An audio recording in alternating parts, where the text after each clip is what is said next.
आज हम dependence of resistance upon resistivity study करेंगे। रेजिस्टेंस किस तरह रेजिस्टिविटी के ऊपर डिपेंड करती है। The resistance of a conductor is due to the collision of free electrons with the atoms. It has been found experimentally that at constant temperature the resistance of a conductor depends upon following factors. किसी भी एक conductor के अंदर resistance free electrons जब भी atoms के साथ collide करते हैं तो रेजिस्टेंस जनरेट होती है. रेजिस्टेंस का मतलब होता है रुकावट. फ्री इलेक्ट्रॉन्स जब भी आपके पास एटम्स के साथ कोलाइड करेंगे तो रेजिस्टेंस जनरेट होगी. एक्सपेरिमेंटली ये देखा गया कि अगर हम टेम्परेचर को कांस्टेंट रखें तो रेजिस्टेंस 3 फैक्टर्स पे डिपेंड करती है. वो 3 फैक्टर्स कौन से हैं? रेजिस्टेंस हमेशा लेंथ पे डिपेंड करती है, क्रॉस सेक्शनल एरिया पे डिपेंड करेगी और मटेरियल ऑफ अ कंडक्टर पे डिपेंड करेगी. लेंथ और क्रॉस सेक्शनल एरिया पे किस तरह डिपेंड करेगी हम आगे स्टडी करेंगे. रेजिस्टेंस डायरेक्टली प्रोपोर्शनल होती है लेंथ के. अगर किसी भी एक कंडक्टर की लेंथ ज़्यादा है तो उसके अंदर रेजिस्टेंस भी ज़्यादा जनरेट होगी. फॉर एग्ज़ाम्पल, अगर हमारे पास एक कंडक्टर है जिसकी लेंथ ये है तो इसके अंदर रेजिस्टेंस कम है क्योंकि इसकी लेंथ कम है. अगर हमारे पास कंडक्टर इतना बड़ा होगा तो उसके अंदर रेजिस्टेंस भी ज़्यादा जनरेट होगी क्योंकि इसके अंदर एटम्स भी ज़्यादा होंगे और एटम्स ज़्यादा हैं तो फ्री इलेक्ट्रॉन्स भी ज़्यादा इसके साथ कोलाइड करेंगे. और इसके अंदर क्योंकि एटम्स कम है तो फ्री इलेक्ट्रॉन्स भी इसके अंदर कम है तो इनकी कॉलिजन भी कम होगी तो रेजिस्टेंस भी कम जनरेट होगी. तो जितनी ज़्यादा आपके पास लेंथ है उतनी ज़्यादा आपके पास रेजिस्टेंस है. लेंथ ज़्यादा है तो रेजिस्टेंस भी ज़्यादा है. अगर लेंथ आपके पास इसकी कम है तो इसकी रेजिस्टेंस भी कम है. तो इसका मतलब एक फैक्टर अगर बढ़ रहा है तो दूसरा फैक्टर भी बढ़ रहा है. तो resistance is directly proportional to length. Resistance is inversely proportional to area. Inversely proportional का मतलब होता है कि अगर रेजिस्टेंस यहाँ पे ज़्यादा है तो एरिया इसका कम है.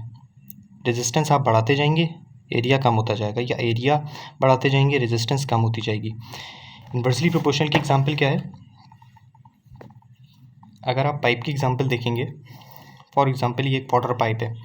वाटर पाइप के अंदर अगर पानी का फ्लो ज़्यादा है और इसका क्रॉस सेक्शनल एरिया कम है तो इसका मतलब ये है कि इसको ज़्यादा रेजिस्टेंस फेस करनी पड़ेगी.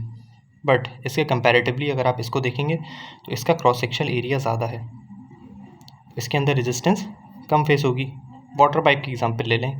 वाटर पाइप के अंदर क्या होता है कि अगर किसी भी वाटर पाइप का होल छोटा है तो पानी को जाने में रुकावट ज़्यादा होगी. इसका मतलब रेजिस्टेंस ज़्यादा होगी. क्यों? क्योंकि इसका क्रॉस सेक्शनल एरिया कम है. तो that means resistance is inversely proportional to area. और अगर आप इसकी एग्जांपल देखेंगे तो इसका क्रॉस सेक्शनल एरिया ज़्यादा था, तो एरिया ज़्यादा है तो इसकी रेजिस्टेंस कम है. तो that means resistance is inversely proportional to area.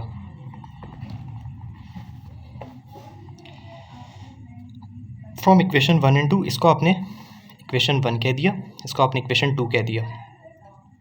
Equation 1 और इक्वेशन 2 को आप कंबाइन करेंगे. यहाँ 2 जगह रेजिस्टेंस थी तो रेजिस्टेंस को आपने एक दफ़ा लिख दिया. डायरेक्टली प्रोपोर्शनल 2 दफ़ा था, डायरेक्टली प्रोपोर्शनल को आपने एक दफ़ा लिख दिया. लेंथ आपके पास ऊपर थी, लेंथ को आपने ऊपर ही रखा. एरिया आपके पास नीचे था, एरिया को आपने नीचे ही रखा. दोनों इक्वेशंस को आपने कंबाइन यहाँ पे कर दिया.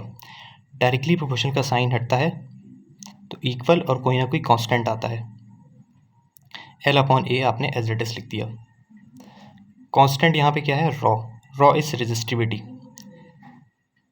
हमने यहाँ पे तीसरा फैक्टर पढ़ा था कि रेजिस्टेंस मटेरियल पे भी डिपेंड करेगी. फॉर एग्जांपल, अगर आपके पास एक कॉपर का पाइप है, एक कॉपर का वायर है, तो उस कॉपर के वायर में करंट अच्छा फ्लो करता है क्योंकि उसका मटेरियल चेंज है. इसी तरह अगर आपने एल्युमिनियम का वायर है उसके अंदर करंट स्लो फ्लो करेगा. तो दैट मीन्स कि रेजिस्टेंस मटेरियल पे भी डिपेंड कर रही है.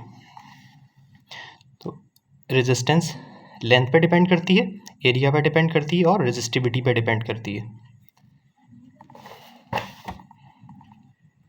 Where rho is constant. Rho पीछे आपके पास कांस्टेंट था और इसको हम क्या कह रहे हैं? रेजिस्टिविटी. रेजिस्टिविटी को हम स्पेसिफिक रेजिस्टेंस से भी शो करते हैं. That means the material of a conductor. तो 3 फैक्टर्स यहाँ पे कौन कौन से थे? Raw that is resistivity, material of a conductor, length और एरिया। एसआई यूनिट इसका क्या है? ओम मीटर। एसआई यूनिट आपने कैसे कैलकुलेट किया? हमें इसका यूनिट निकालना है रॉ का। तो रॉ को आपने ऐसे ही रखा, लेंथ इसके साथ मल्टीप्लाई हो रहा था, उधर जाके दूसरी साइड पे जाके आर एज इट इज रखा, इक्वल एज इट इज रहा, रॉ भी एज इट इज रहा। लेंथ इसके साथ मल्टीप्लाई हो रही थी, दूसरी साइड पे जाके डिवाइड हो जाएगी। एरिया यहाँ पे लेंथ के साथ डिवाइड हो रहा था, उधर जाके मल्टीप्लाई हो जाएगा, एरिया इधर आ गया।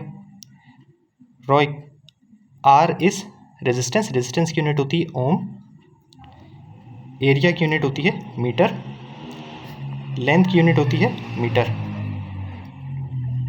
मीटर से मीटर कैंसिल होगा, सॉरी एरिया की यूनिट है मीटर स्क्वायर। तो 1 मीटर कैंसिल हो गया, आपके पास 1 मीटर बचा।